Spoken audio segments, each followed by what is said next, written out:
Un petit rappel avant de traiter l'exercice sur l'énergie mécanique. L'énergie mécanique est la somme de l'énergie cinétique et de l'énergie potentielle. À l'énergie potentielle est toujours associée une force dite conservative, comme par exemple le poids, qui est associée à l'énergie potentielle de pesanteur de formule mgz. Et si cette force conservative travaille, alors il y a conversion d'énergie cinétique en énergie potentielle et réciproquement.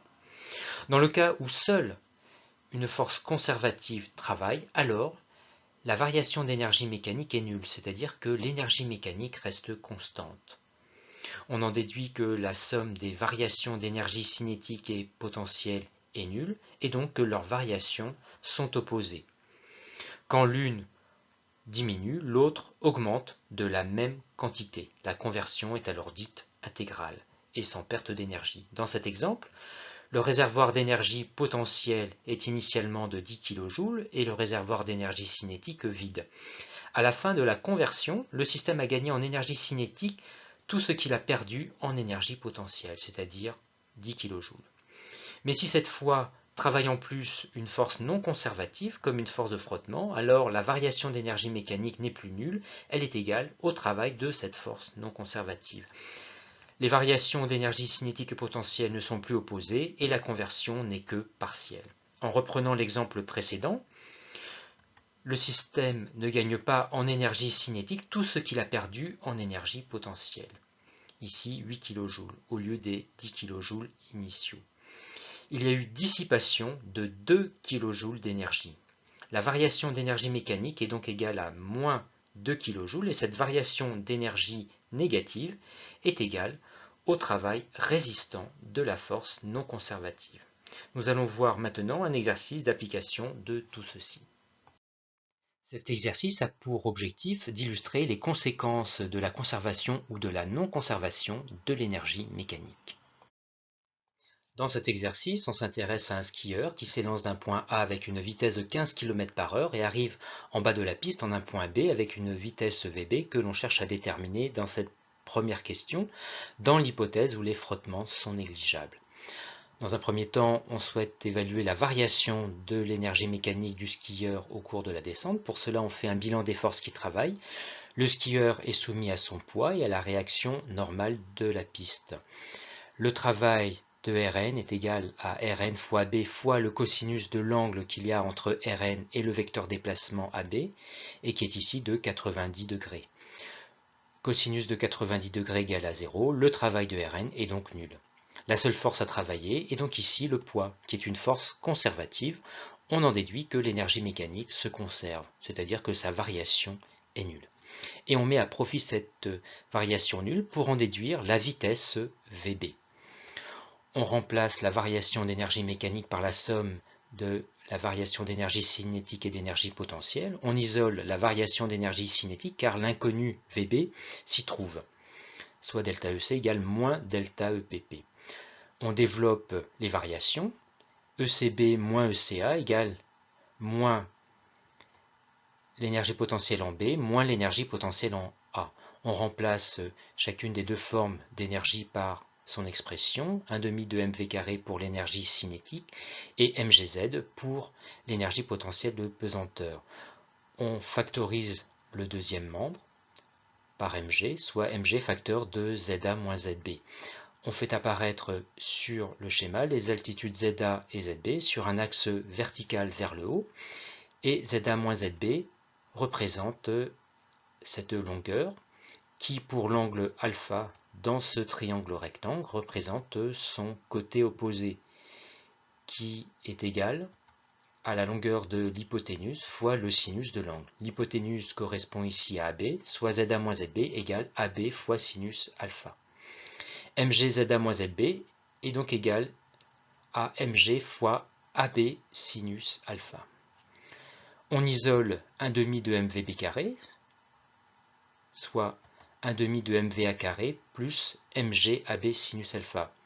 On isole VB carré en multipliant les trois termes par 2 et en les divisant par la masse, soit VB carré égale VA carré plus 2GAB sinus alpha. Et enfin, on isole VB en prenant la racine carrée du deuxième membre, soit racine carrée de VA carré plus 2G fois AB fois sinus alpha. VA est en mètres par seconde, G en newton par kilogramme et AB en mètres. Afin de vérifier l'homogénéité de cette relation, il faut retrouver l'équivalence en unité de base de Newton. Pour cela, on rappelle la relation approchée de la deuxième loi de Newton, où l'on voit que des newtons, l'unité de la force, est équivalent à des kilogrammes fois des mètres secondes moins 1 divisé par des secondes, soit des kilogrammes mètres secondes moins 2. L'unité de G qui est en newton par kilogramme est donc équivalent à des mètres secondes moins 2. VA carré à l'unité d'une vitesse au carré, soit des mètres carrés secondes moins 2. Le deuxième terme dans la racine carrée a pour unité mètre seconde moins 2 fois mètre, c'est-à-dire des mètres carrés secondes moins 2, comme VA carré. La somme qui est dans la racine carrée est donc en mètres carrés secondes moins 2.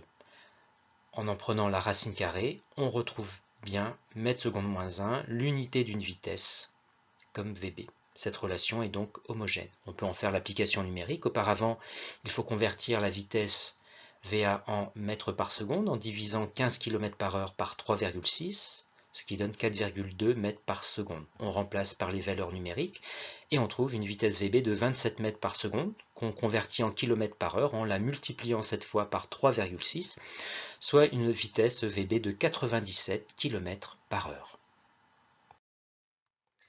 Dans cette deuxième question, ce qui change par rapport à la situation précédente, c'est l'existence d'une force de frottement qu'on représente sur le schéma. Cette force de frottement est non conservative. On en déduit que la variation d'énergie mécanique n'est plus nulle comme précédemment, mais est égale au travail de cette force de frottement. Or, sa valeur est inconnue, on ne peut donc évaluer la variation d'énergie mécanique avec cette égalité. On revient donc à la définition première de la variation d'énergie mécanique, qui est égale à la somme des variations d'énergie cinétique et d'énergie potentielle de pesanteur que l'on va évaluer séparément ici. La variation d'énergie cinétique est égale à 1,5 de mVb carré moins 1,5 de mVa carré. On met en facteur 1,5 de m. Avant d'en faire l'application numérique, on convertit Vb en mètres par seconde en divisant les km par heure par 3,6. On fait l'application numérique et on trouve une variation d'énergie cinétique positive de 11 10 puissance 3 joules, soit 11 kJ. C'est-à-dire une augmentation d'énergie cinétique. Ce qui est cohérent, le skieur accélère. On évalue maintenant la variation d'énergie potentielle de pesanteur entre A et B, soit énergie potentielle en B moins l'énergie potentielle en A. On remplace l'énergie potentielle par son expression mgz. On factorise par mg, soit mg facteur de zb moins za. On avait exprimé za moins zb précédemment. On en déduit que zb moins za est égal à moins ab sin alpha. La variation d'énergie potentielle de pesanteur est donc égale à moins mg ab sinus alpha. On remplace par les valeurs numériques et on trouve une variation d'énergie potentielle de pesanteur qui est négative, moins 26 10 puissance 3 joules, soit moins 26 kJ. Cette variation d'énergie potentielle négative signifie que l'énergie potentielle diminue, ce qui est cohérent en descente. On peut maintenant évaluer la variation d'énergie mécanique en sommant ces deux variations, 11 kJ moins 26 kJ, qui est égal à moins 15 kJ. Une variation d'énergie mécanique négative, c'est-à-dire une énergie mécanique qui diminue, c'est-à-dire qu'il y a dissipation d'énergie, et ici à cause du travail de la force de frottement qui est une force non conservative. On va pouvoir maintenant en déduire la valeur de la force de frottement en revenant sur l'égalité de départ, à savoir la variation d'énergie mécanique égale au travail de cette force non conservative. On exprime le travail de cette force de frottement qui est égal à F fois AB fois le cosinus de l'angle qu'il y a entre cette force et le vecteur déplacement AB, angle ici de 180 degrés, cosinus de 180 degrés qui est égal à moins 1. La variation d'énergie mécanique est donc égale à moins F fois AB. On isole F en divisant les deux membres de l'égalité par moins AB, soit une valeur de force égale à moins delta EM sur AB. On remplace par les valeurs numériques et on trouve une valeur de force de frottement de 2,0 10 puissance 2 newton.